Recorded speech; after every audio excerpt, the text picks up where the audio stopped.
நம்ம முத்துராமலிங்க தேவர் ஐயா வாழ்ந்த காலத்துல அண்ணாதுரை அவர்கள் மதுரையில் ஒரு பொது கூட்டத்துல ஏழை பெண்கள் ஏங்கி தவிக்க, அடியே கள்ளி மதுரை மீனாட்சி உனக்கு எதுக்கடி வைர மூக்கத்தி அப்படின்னு இடம் பொருள் தெரியாம சொல்லிடுறாரு. இந்த செய்தி முத்துராமலிங்க தேவர் காதுக்கு போய் சேர இதை கேட்ட தேவரோ செம்ம கோபம் அடைறாரு. யாருடா என் மண்ணில் என் தாய் மீனாட்சியை அடியே கல்லின்னு கேட்டவன், அவன் மதுரையை தாண்டக்கூடாது, அவனை புடிச்சு தூக்குங்கடா அப்படின்னு சொல்றாரு. சொன்னது யாரு? முத்துராமலிங்க தேவராச்ச விடுவார்களா?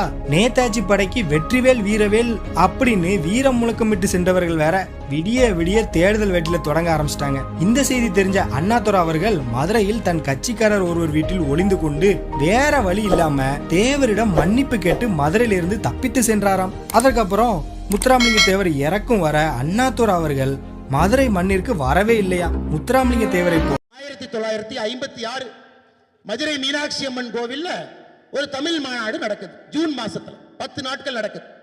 முதல் நாள் ராஜாஜி பேசுறாங்க, 2வது நாள் இன்னொருத்தர் பேசுறாரு, 3வது நாள் இன்னொருத்தர் பேசுறாரு, 4வது நாள் பிடி ராஜன் அவர்கள் பேச வேண்டும், மேடைக்கு போறார். ஆனா அந்த அழைப்புதல்ல சம்பந்தமே இல்லாத, பெயரே இல்லாத அண்ணாதுரை அவர்களை கூட கூட்டிட்டு போறாங்க. மேடைக்கு போய் அண்ணாதுரை அவர்களுக்கு மைக் கிடைக்குது. பேசுவதற்கு முன்பு மணிமேகலை என்கின்ற குழந்தை மிக அற்புதமாக ஒரு தமிழ் சங்க இலக்கிய பாடலை பாடுறான். உன்னை மைக் எடுத்த அண்ணாதுரை என்ன சொல்றாரு? ஓ, இந்த பொண்ணு நல்லா பாடிச்ச மணிமேகலை. இதே கற்காலமா இருந்தா என்ன சொல்லியிருப்பாங்கன்னா, உமையவள் அவருடைய பாலை குடித்து தான் இந்த மணிமேகலை பாட்டு பாடினாங்கன்னு கட்டுக்கதையை கட்டி விட்டுருப்பாங்க. நல்ல வேளை பகுத்தறிய வந்துருச்சு, மக்கள் இதையெல்லாம் நம்ப மாட்டார்கள். அண்ணாதுரை பேசுறார். 6வது நாள் முத்துராமலிங்க தேவர் அவர்கள் பேச வேண்டும். அதே கூட்டத்தில் 6வது நாள் பேச வேண்டிய முத்துராமலிங்க தேவர் ஐயா 5வது நாள் வர்றார். மேடைக்கு ஒரு நாள் முன்னாடி வர்றார். பிடி ராஜன் அவர்கள் நீங்க பேசக்கூடாதுங்கிறார். இல்லை, நான் பேசுவேன், மேடை நாகரிகத்தை இன்னைக்கு நான் முறியடிக்க போறேன்னு மேடைக்கு ஏறிய 5வது நாள்ல முத்துராமலிங்க தேவர் ஐயா சொல்றாரு, சிவபுராணம் இயற்றப்பட்ட மதுரை மீனாட்சி அம்மன் கோவில் வளாகத்தில் யாரு இங்க வந்து உமையவளை பற்றி தப்பாக பேசியது? எல்லாரும் பம்புறாங்க, யாருமே பேசல. பிடி ராஜன் அவர்களுடைய வாயிலிருந்து வார்த்தை வரல. அண்ணாதுரை அவர்களை மதுரைக்குள்ள ஒளிச்சு வச்சிருக்காங்க, நான் வெளியே போக முடியல. முத்துராமலிங்க தேவர் ஐயா உக்கரமா இருக்கான். முத்துராமலிங்க தேவர் ஐயா சொல்றாரு, இன்னொரு முறை நான் கடவுளை நம்ப மாட்டேன், கடவுள் இல்லை என்று சொல்பவன் கடவுளை நம்புறவங்களை பத்தி பேசினாங்கன்னா, மதுரை மீனாட்சி அம்மன் கோயில்ல இதுவரைக்கும் பாலிலே அபிஷேகம் நடந்திருக்கிறது. இன்னொரு முறை தமிழகத்தில் கடவுளை நம்பாதவர்கள் கடவுளை நம்பக்கூடியவர்களை பற்றி தவறாக பேசினால் மதுரை மீனாட்சி அம்மனுக்கு ரத்தத்திலே அபிஷேகம் நடத்தப்படும் என்று சொல்லிய பிறகு மன்னிப்பு கேட்டுவிட்டு ஓடி வந்த கும்பல். கீழ்வெண்மணி நினைவு நாள் இன்னைக்கு. கிறிஸ்துமஸ் வாழ்த்துக்கள் எல்லாருக்கும் சொல்லிக்கலாம். ஆனா அதை தாண்டிய ஒரு துயரம் கீழ்வெண்மணி. அதை மறந்துடக்கூடாது. அதுல நடந்த வரலாறு பல வார திருச்சி இங்க பல நூல்கள், பல காணொலிகள், பல தரவுகளை இல்லாமல் வெளியிட்டு இருந்தாங்க. அண்மை காலத்தில் நிறைய சரியான தரவுகளும் நமக்கு கிடைக்க தொடங்கியிருக்கு.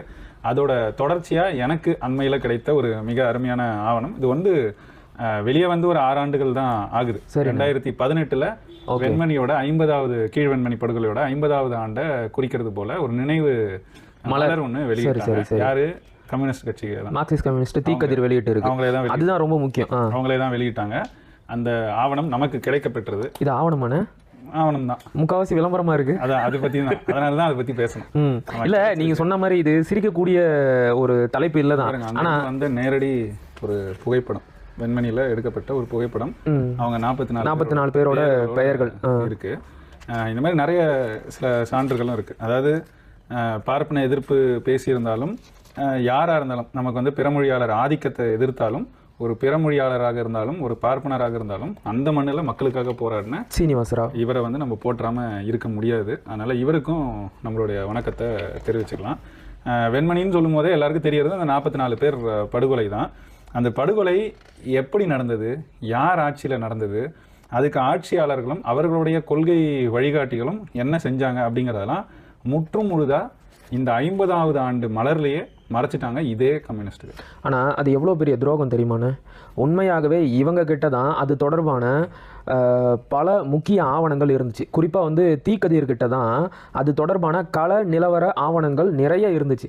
அதையெல்லாம் தொகுத்து அன்றைய சூழ்நிலை எப்படி இருந்துச்சு, அன்றைக்கு ஆளுங்கட்சியாக இருந்த திமுக, இல்லை நீங்கள் சொன்ன மாதிரி அந்த திமுகவிற்கு வழிகாட்டியாக இருந்த ஐயா ஈவேரா, இவங்கெல்லாம் அந்த சம்பவம் குறித்து என்னென்ன நிலைப்பாடுகள் எடுத்தார்கள், என்னென்ன கருத்துக்கள் தெரிவித்தார்கள் அப்படிங்கிறதையெல்லாம் ரொம்ப விரிவாகவே அவங்க பதிவு செஞ்சிருக்க முடியும். ஆனால் இதில் வந்து அன்னைக்கு இந்த இதழ் வரும்போதும் சரி இப்பவும் சரி சிபிஐயோட மாநில செயலாளர் யாரு, ஐயா முத்தரசன் அவர்கள்.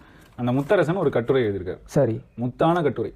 ஒரு இடத்துல கூட திமுகவே இல்லை, திமுகங்கிற சொல்லே இல்லை, அண்ணாங்கிற முதல்வர் பேர் இல்லை, அதுவும் ஆட்சி அதிகாரிகளை தான் இங்க கொண்டு வந்து நிறுத்துறாரு. இல்ல நீங்க அதெல்லாம் அழுத்தமா சொல்லுங்க. இதெல்லாம் கூட நீங்களும் நல்லா கவனமா கேட்டுக்கணும். ஏன்னா பின்னாடி நாங்க சொல்ல போற செய்தி எந்த அளவிற்கு முக்கியமானது, இவங்க எப்படி அந்த வெண்மணி தியாகிகளுக்கு துரோகம் செஞ்சிருக்கிறாங்க அப்படிங்கறதெல்லாம் உங்களுக்கு போக போக புரியும். முத்தரசன் வந்து மாநில செயலாளர், இவ்வளவு ஆண்டுகளா மாநில செயலாளரா இருக்காரு சிபிஐக்கு, இன்னைக்கும் இருக்காரு. இதுல எந்த இடத்துல திமுகன்னு இல்ல, நிலப்பிரபுக்கள்னு திரும்ப இந்த நிலப்பிரபுக்கள் அப்படின்னு கொண்டு வந்து பேசுறாங்க. சரி, அவங்களோட கோட்பாடு படி நிலப்பிரபுக்கள் நில உடைமையாளர்களுக்கு எதிரான ஒரு தத்துவத்தை கொண்டவர்கள், அதனால பேசுறாங்க, நம்ம ஏத்துக்குவோம். ஆனா அன்றைக்கு நடந்தது வெறும் நிலப்பிரபுக்களின் ஆதிக்கம் மட்டும் அல்ல. அன்னைக்கு ஆட்சி அதிகாரத்துக்கு, ஏன்னா இவங்களே கொண்டு போய் கொஞ்ச நாள் முன்னாடி, இந்த நிகழ்வு நடக்கிறது கொஞ்ச நாள் முன்னாடி இப்படி நடக்க வாய்ப்பு இருக்குன்னு புகார் கொடுத்தது இருக்கு. அந்த புகாரின் அடிப்படையில் அங்க அன்னைக்கு முதல்வராக இருந்த அண்ணா எந்த நடவடிக்கையும் எடுக்கல. அதன் தொடர்ச்சியாக தான் இந்த கலவரம் நடக்குது. கடைசியில் 44 பேர் தீக்கிரையாக்கப்பட்டாங்க. தீக்கிரையாக்கப்படும் போது பட்ட பிறகு இவங்களும் என்ன மாதிரி எதிர்வினைகளை ஆட்டிருக்காங்க, பெரியார் என்னென்ன பேசியிருக்காரு அப்படிங்கிறதுக்கான செய்திகள் ஒன்றென்று நம்ம அங்கங்கே பார்த்துருக்கோம். ஆனால் அண்மை காலத்தில் தான் நமக்கு அதுக்கான சான்று, அதாவது விடுதலையிலேயே அவர் என்ன எழுதியிருக்கிறாரு, அவர் பேசின பேச்சோட இது, அவர் வெளியிட்ட அறிக்கை, இது எல்லாமே நமக்கு கிடைக்கப்பெற்ற உடனே தான் இவங்க எவ்வளவு பெரிய துரோகிகள், அதுவும் தமிழினத்துக்குன்னு வரும்போது இவங்க எப்படி ஒரு, அதாவது தமிழர்கள் உயிர்மை நேயவாதிகள்மாங்க.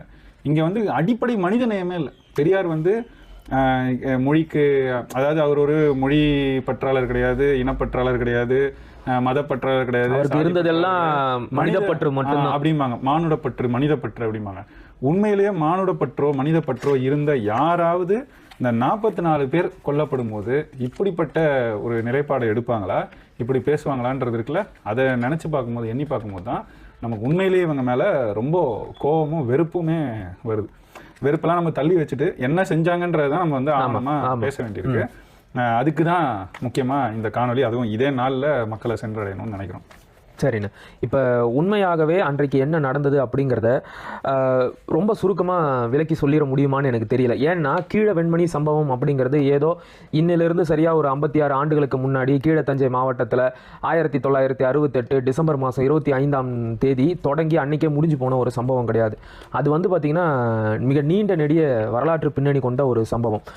சங்கத்தமிழன், ஃபேக் நியூஸ் தமிழன் பேசுற சில லூசுங்க எல்லாம் என்னமோ பெரியார் தான் அந்த சம்பவத்தையே பண்ணாருங்கிற மாதிரி எல்லாம் வளருவானுங்க. 25 இரவு 8 மணி இருக்கும். கிட்டத்தட்ட 200 பேர் கையில துப்பாக்கி மற்றும் பெட்ரோல் டின்களோட அவனுக்கு கொஞ்ச நேரத்திலேயே இருக்காங்க அப்படின்னு தெரிஞ்சுக்கிட்ட வெறியர்கள் அந்த வீட்டை அப்படியே வெளியில தாள் போட்டு வீட்டின் கூரையில பெட்ரோலை ஊற்றி கொளுத்தி விட்டு 1968 அன்னைக்கு 2 அறிக்கைகளை வெளியிட்டாரு ஈவேரா. 2 நாட்கள்ல ஹாஸ்பிட்டல்ல இருந்தபடியே டிசம்பர் 28ஆம் தேதி கீழ் வெண்மணி சம்பவம் பத்தி 2 அறிக்கை விட்டிருந்தாரு. இந்தியர்கள் ஆட்சி புரியும் வரை மனு தர்மம் தான் கோலோச்சும் அப்படிங்கிற தலைப்புல ஒரு அறிக்கை விட்டாரு. அந்த முழு அறிக்கையோட இணைப்பு கீழே டெஸ்கிரிப்ஷன்ல இருக்கு, நீங்களே அதை படிச்சு பாருங்க. இங்க சுருக்கமா பார்க்கலாம். அதாவது, பார்ப்பனர்களின் மனு தர்மம் இருக்கும் வரை இந்தியா உருப்படாது, இந்திய நாடுகள் ஆட்சிப்பட்டு மீண்டும் மன்னராட்சி வரணும், அப்படி இல்லைன்னா தமிழ்நாடு தனி நாடு ஆக்கப்படணும், அப்படியும் இல்லைன்னா இந்தியாவை ரஷ்யா, பிரிட்டன், அமெரிக்கா போன்ற அந்நிய நாடுகள் ஆட்சி செய்யணும் அப்படின்னும், அதுவும் இல்லைன்னா காங்கிரஸ், திராவிட முன்னேற்ற கழகம் தவிர வேறு கட்சிகளே தமிழ்நாட்டில் இருக்கக்கூடாது, குறிப்பாக கம்யூனிஸ்ட் கட்சிக்கு அனுமதி அளிக்கக்கூடாது, பத்திரிகைகளுக்கு கட்டுப்பாடுகள் இருக்கணும், இப்படி சம்பந்தமே இல்லாம ஒரு அறிக்கை விட்டாரு ஈவேரா. அதே நாள்ல கீழ்வெண்மணி கொடுமைகள் தடுக்கும் வழிமுறைகள் என்ன அப்படிங்கிற தலைப்புல விடுதலையில இன்னொரு கட்டுரை வெளியிட்டாரு. நாச வேலைகள் நடந்து வருகிறது, காந்தி சுட்டுக் கொல்லப்பட்டார், காமராஜரை கொலை செய்ய முயற்சி செஞ்சாங்க, போலீஸை கட்டி வச்சு கொளுத்துனாங்க, இப்போ கீழ்வெண்மணியில 42 பேரை எரிச்சு கொண்டு இருக்காங்க, சட்டத்திற்கும் நீதிக்கும் சம்பந்தமே இல்லாதபடி நீதி ஸ்தலங்கள் நிறைந்திருக்கின்றன. சட்டங்களின் யோக்கியதை இப்படி இருக்க பழிவாங்கும் ஜாதிய உணர்ச்சி கொண்ட சுயநலத்தையே முக்கியமாக கருதுகின்ற நீதிபதிகளே 100க்கு 90 பேர் இருக்காங்க. அமைச்சர்களும் ஆட்சியாளர்களும் இந்த நிலையை மாற்ற நினைத்தால் பதவிக்கு ஆபத்து வந்து விடுமோ என்று பயப்படுகிறார்கள். நீங்களே அதை படிச்சு பாருங்க. இப்படி தான் வெளியிட்ட 2 அறிக்கையிலையுமே பார்ப்பனர்களை திட்டி தான் எழுதியிருப்பாரே தவிர உண்மையான குற்றவாளியான கோபாலகிருஷ்ண நாயுடு பத்தி ஒரு வரி கூட இருக்காது. காந்தி சத்தியாகிரகம் செஞ்சதா இது எல்லாத்துக்குமே காரணம் அப்படின்னு சொல்றாரு பகுத்தறிவாதியான ஈவேரா. இப்படி பழி எல்லாத்தையுமே தூக்கி மத்தவங்க மேல போட்டுட்டு உண்மையான குற்றவாளியான கோபாலகிருஷ்ண நாயுடுவின் பக்கம் நின்னாரு சாதியை ஒழிச்ச ஈவேரா. முதுகுலத்தூர் கலவரத்தின் போது முத்துராமலிங்க தேவரை கைது செய்யணும் அப்படின்னு எழுதின இதே ஈவேரா தான் 44 பேரை எரிச்சு கொண்ட கோபாலகிருஷ்ண நாயுடுவை கைது செய்யணும் அப்படின்னு ஒரு வரி கூட எழுதல. காரணம் சாதி பாசமும் இனப்பாசமும் தான். அது மட்டும் இல்லாம ஈவேரா தஞ்சாவூர் பகுதிக்கு போறப்ப எல்லாம் இந்த கோபாலகிருஷ்ண நாயுடு வீட்டில் தான் தங்குவாராம். அந்த அளவுக்கு ஈவேராவும் இந்த கோபாலகிருஷ்ண நாயுடுவும் நண்பர்கள். ஒருவேளை அது கூட காரணமா இருந்திருக்கலாம். அதே போல ஹாஸ்பிட்டல்ல இருந்து டிஸ்சார்ஜ் ஆன உடனே அடுத்த மாசமே ஜனவரியில 2 பொதுக்கூட்டங்கள் அவர் கலந்துகிட்டப்போ இதை பத்தி தன்னோட கண்டனத்தை தெரிவிச்சிருந்தாரு. இது எல்லாத்தையும் விட 1969 ஜனவரி 20 அன்னைக்கு ஈவேரா பேசினது தான் விவசாய தொழிலாளர்கள் மனசுல ஆணி அடிச்ச மாதிரி இறங்குனது. அதாவது தொழிலாளர்கள் மனசுல ஆணி அடிச்ச மாதிரி இறங்குனது. அதாவது தொழிலாளர்கள் தங்களுக்கு கிடைக்கிற பொருளாதாரத்தில் எப்படி வாழ வேண்டும் என்பதை கம்யூனிஸ்ட் தோழர்கள் உங்களுக்கு கூறாமல் நாட்டிலே கலவரத்தையும் புரட்சியையும் ஏற்படுத்தி இன்றைய தினம் வலதானாலும் சரி இடதானாலும் சரி அதிதீவிர கம்யூனிஸ்டுகளானாலும் சரி இந்த ஆட்சியினை கவிழ்த்து விட வேண்டும் என்கிற முயற்சியில் ஈடுபட்டுள்ளார்கள். 5 ஆண்டு அல்லது 2 ஆண்டு சிறை தண்டனை. ஆனா 44 பேரை உயிரோட துடிக்க எரிச்சு கொன்ன கோபாலகிருஷ்ண நாயுடுவுக்கும் அவரோட கூட்டாளிகள் 7 பேருக்கும் 10 ஆண்டுகள் சிறை தண்டனை. இதை விட கொடுமை என்னன்னா முதல் வழக்குல தண்டனை பெற்ற விவசாயிகளுக்கு ஜாமீன் மறுக்கப்பட்டது. ஆனா 2வது வழக்குல தண்டனை பெற்ற கோபாலகிருஷ்ண நாயுடு உட்பட 8 பேருக்குமே ஜாமீன் கொடுத்தது நீதிமன்றம். அதுக்கு உயர் நீதிமன்றம் சொன்ன காரணம் என்னன்னா அப்படின்னு சொன்னது நீதிமன்றம் இருப்பது வியப்பாக உள்ளது. அவர்கள பெரும்பாலும் தேவையும் இல்லாமல் சம்பவம் நடந்து பணக்காரர்களும் சமூகத்துல உயர்ந்த அந்தஸ்துல இருக்கவங்களும் கொலை செஞ்சிருக்க மாட்டாங்க அப்படிங்கிற ஊகத்தின் அடிப்படையில வரலாற்று சிறப்புமிக்க தீர்ப்பு கொடுத்தது உயர் நீதிமன்றம். அதாவது 44 பேரை உயிரோட துடிக்க எரிச்சு கொன்னுட்டு எந்தவித தண்டனையுமே இல்லாம தப்பிச்சாரு கோபாலகிருஷ்ண நாயுடு. இதை பொறுக்க முடியாத கீழ்வன்மனையை சேர்ந்த சிலர் ஒன்னு சேர்ந்து கோபாலகிருஷ்ண நாயுடுவை வெட்டி கொன்னாங்க.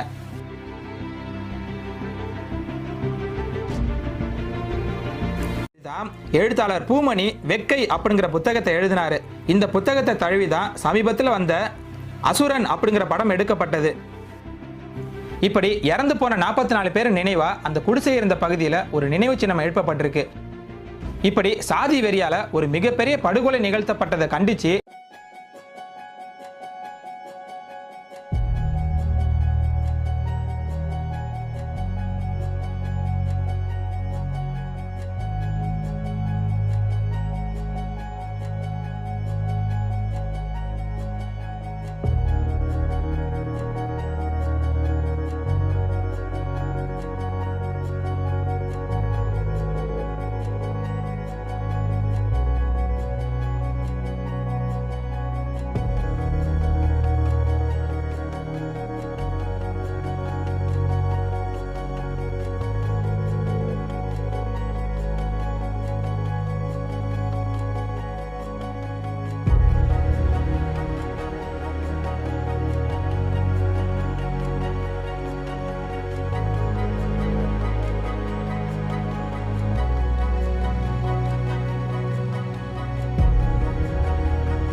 பஞ்சமி நிலத்தில் முரசொலி அலுவலகம் உள்ளதாக பாமக நிறுவனர் தெரிவித்த புகாரில் 20 நாட்களாகியும் மூலப்பத்திரத்தை மு.க. ஸ்டாலின் வெளியிடாதது ஏன் என பாமக தலைவர் திரு ஜி.கே. மணி கேள்வி எழுப்பியுள்ளார். முரசொலி அலுவலகம் பஞ்சமி நிலத்தில் இருப்பதாகவும் அதனை மீண்டும் ஒப்படைத்தால் மகிழ்ச்சி அடைவதாகவும் பாமக நிறுவனர் டாக்டர் ராமதாஸ் கருத்து தெரிவித்திருந்தார். இதற்கு பதிலளிக்கும் விதமாக முரசொலி அலுவலகத்தின் பட்டாவை வெளியிட்ட மு.க.ஸ்டாலின் இதுவரை மூலப்பத்திரத்தை வெளியிடாமல் உள்ளார். இதுகுறித்து கேள்வி எழுப்பியுள்ள பாமக தலைவர் திரு ஜி.கே. மணி, முரசொலி நில சர்ச்சை எழுந்த நாள் முதல் பாமக நிறுவனர் எழுப்பிய கேள்விகளை சுட்டிக்காட்டியுள்ளார். முரசொலி நிலம் பஞ்சமி நிலம் அல்ல, தனியார் நிலம் என்றால் அதற்குரிய ஆவணங்கள், நிலப்பத்திரங்கள் எங்கே என ராமதாஸ் எழுப்பிய கேள்விகளுக்கு இதுவரை மு.க.ஸ்டாலின் பதிலளிக்கவில்லை என ஜி.கே. மணி குறிப்பிட்டுள்ளார். 1960களில் வாங்கப்பட்ட அஞ்சுகம் பதிப்பகத்திற்கு சொந்தமான நிலத்திற்கு 20 ஆண்டுகளுக்கு பிறகு பெறப்பட்ட பட்டாவை அவசரமாக வெளியிட்ட ஸ்டாலின் மூலப்பத்திரத்தை ஏன் வெளியிடவில்லை என்றும், இதனால் இந்த விவகாரத்தில் உண்மை எது என தெரிந்துவிட்டது என்றும் ஜி.கே. மணி தெரிவித்துள்ளார். மேலும் முரசொலி நிலம் தொடர்பான ஆவணங்கள் தாக்கல் செய்யப்படும் நாள் எந்நாளோ அந்நாளுக்காக தமிழகம் காத்திருப்பதாகவும் திரு ஜி.கே. மணி குறிப்பிட்டுள்ளார்.